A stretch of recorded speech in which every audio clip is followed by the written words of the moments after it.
natin na there are times na hindi tayo, or most of the times, hindi lang there are times, most of the times we always ask God, give me this, give me this, give me this. Lord, gusto ko ng ganito. Lord, gusto ko ng ganito for my family, for my loved ones. But still, hindi ko nare-receive. Siguro sabi mo, ano kaya kulang sa buhay ko? Bakit hindi ko nare-receive yung mga pinagpapray ko? You know, kapatid, there is just one thing na kulang sa buhay mo, that's why you don't receive what you are asking from God. Ano yun? Yung pagbibigay. Hindi lang, kasi ang giving kasi, it's not only about giving money. It's giving also our time, our talent, our gifts. Amen. Yung help mo, hindi lang sa church, kundi especially to the people around you, to your family.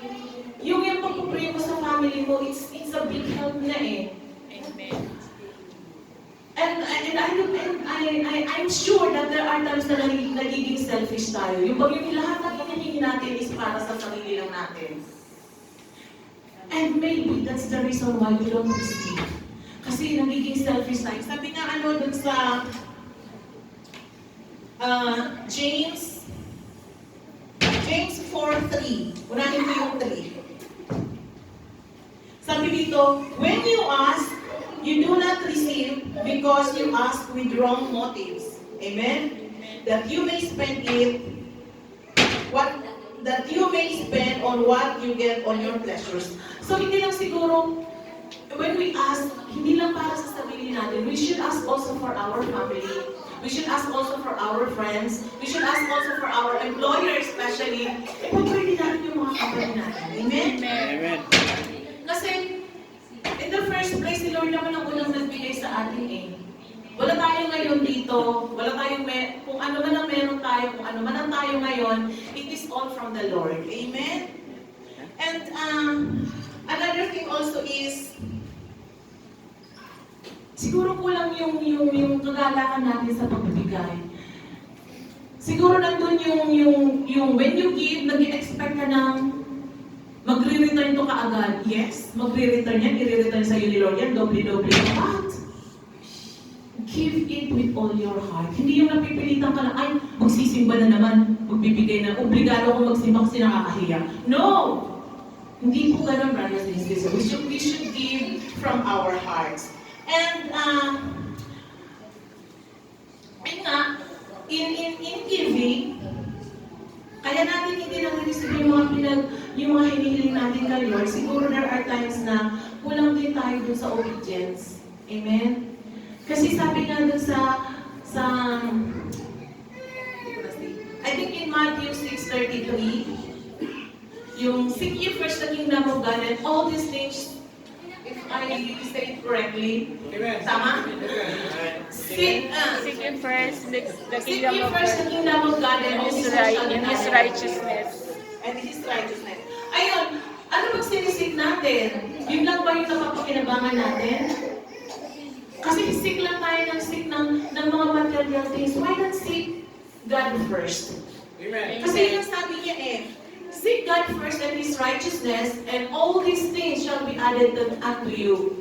Bonus na lang yun. Sabi nga pag nasa presensya ka ni Lord, nandiyan na lahat. You are safe. You are well provided. Amen. And as short testimony, sa mga nakakakilala po sa akin siguro dito, alam na yung buhay namin dito ni Waray. Asawa ko po Waray, kaya tawag namin Waray. Dumating po ako dito sa Jeddah, 2017. 3 months ako walang sweldo doon sa clinic namin na pinagtatrabaho ako. Tapos sa clinic na yun for 2 years and 8 months, hindi ko na-receive yung sweldo ko ng buo. Chap-chap po yan. Na-receive namin yan in 1 month and 2 months. Kung kailan lang gusto magbigay ng amo namin. Praise God, hindi kami nagkulang, lagi may pagkain. Siyempre, nito sa church. Siyempre, Friday, mag-uwi na ako niya ng take home. Sabado, mag-next gen ako, may pagkain na naman, may pabaon na naman. So, naka-survive kami for those years. Why? Kasi I serve the Lord. Amen. Kasi I seek His kingdom. Amen? And so yung desire ko ng mga panahon na yun is ma-transfer. Siyempre, alam mo, mag-isa ko dun, no? So I pray to God. Sabi ko, ang tagal ko rin nag-apply halos isang taong mahigit. Hindi ako matanggap-tanggap sa mga pinapasukan ko kasi expired ang ikama ko. Hindi nire-renew ng amo namin ang ikama namin. So hindi ako makapasok ng trabaho, ayaw nilang tanggapin. Gusto nila valid ang ikama. But praise God, after a year of waiting, na-transfer ako sa isang clinic. So, ano na yun? Blessing na yun. Too much blessing na yun para sa akin. At doon ko na-receive, actually matagal ko rin na-receive na buo yung sweldo ko kasi marami akong deduction. Deduction doon sa expired ng ikama ko kasi ako nagbayad ng penalty, deduction sa lisensya, kasi expired din. Hindi ako makarenew ng lisensya dahil expired ang ikama ko. So, ito na lang itong bato. But praise God, hindi pa rin kami nagkukulang. And another thing is, kahit yung asawa ko ay on and off sa simbahan, binabless pa rin kami ni Lord. Amen?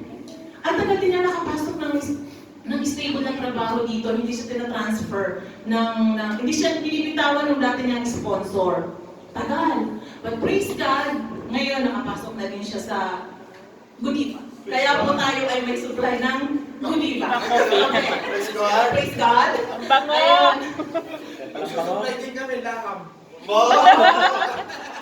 Tsaka bread. Ayun. So yun. So sabi ko nga tanong kanina habang nag-iisip ako dyan ako ano sasabihin ko. Kasi sabi ni Kuya Melvin, ate ikaw na mag-tights. Sabi niya, ako prepared. so nagmumuni-muni na ako nung nag-detect ako sandali. So yun lang yung in-impress sa akin ni Lord na seek ye first. Siya po na yung unahin mo. Amen. Kahit wala tayong tulog, alam ko, most of you, iba yung schedule, especially ngayong Ramadan, but we are here. Why? Because God strengthens us. Amen. Praise God. Kasi si Lord yung inuuna natin. Kaysa dun sa pleasure natin. And I am sure na pag inuna niyo si Lord, uunahin ka niya. And whatever you ask, ibibigay niya kasi mahihiya siya sa inyo na hindi ibigay yung gusto ninyo. Amen? And another thing, dati wala kami sasakyan, ano? Nung nakapasok si Waray sa Godiva, October, November, December, January, February, 4 months lang pala. Meron na kami yung Yaris. Praise God! After 2 years, nawala si Yaris. Alam niyo po ba na nawala ang Yaris namin? Inarnap si Yaris. Praise God. 35 days siyang nawala sa amin. Nag-vacation leave, pagbalik niya. Ano na siya? Oh my God. Chop-chop na. Ang dami dapat i-repair. Praise God pa rin. Gumagana pa rin. Praise God. Wala na yung 5 gulong. Kinuha lahat, pinalitan ng pagkaluma-luma, basag si ganito, basag si ganito. Praise God, umaandar pa rin. Bakit? Kasi si Lord yung nag-provide. Amen. Na kahit anong pagsubok ng buhay na ilaban sa'yo, whatever na iturong sa'yo ng buhay, babangon at babangon ka kasi si Lord yung kalakasan mo. Amen. Babangon ka kasi gusto mo mag-serve kay Lord. Babangon at babangon ka kasi siya lang yung kailangan mong hanapin. Everything shall be added unto you. Amen. And it's not only for me and my husband. Extended din sa family, sa health, sa pag-aaral ng mga bata. Praise God, alam niyo po kahit hindi ako sumusweldo nun sa dati kong clinic. It's for the glory of God, but yung anak ko po, nag-senior high sa UST. Oh. Akala ko yung UST, magkanong tuition fee. Pero natatanda ako nung time na yun, sabi ni Pastor Marjon sa akin, at Jen, don't underestimate the power of God. Yun ang tinandaan ko, sabi ko, Pastor, parang nagkamali ako ng desisyon na pag-examine yung anak ko dun sa UST. Kasi ang ano namin, kung makapasa siya, makahabol siya ng exam, ng entrance exam, sige go. Ay nakahabol, tapos pumasa. O doon sa sabi ko gano'n, ito na. Kaya yung pinanghawakan ko yung sabi ni Pastor Marjon na, never underestimate the power of God. Amen. And praise God, graduate na po siya ngayon. At tapos magka-college na. In Jesus' name. So yun, sasabi ko lang ganun, truly napakabuti ng Diyos. Amen. Hindi man ako faithful sa pagta-tithes. Doon nagta-tithes ako, ngayon faithful na ako kasi ano yung sweldo ko. Pero nung talaga sa dati kong clinic, kung ano yung meron ako, nagbibigay ako. Pero yung buo talaga ng tithes na sweldo ko, never talagang nabuo yun. Kasi hindi man buo yun. As in, hindi talaga nabuo. Praise God.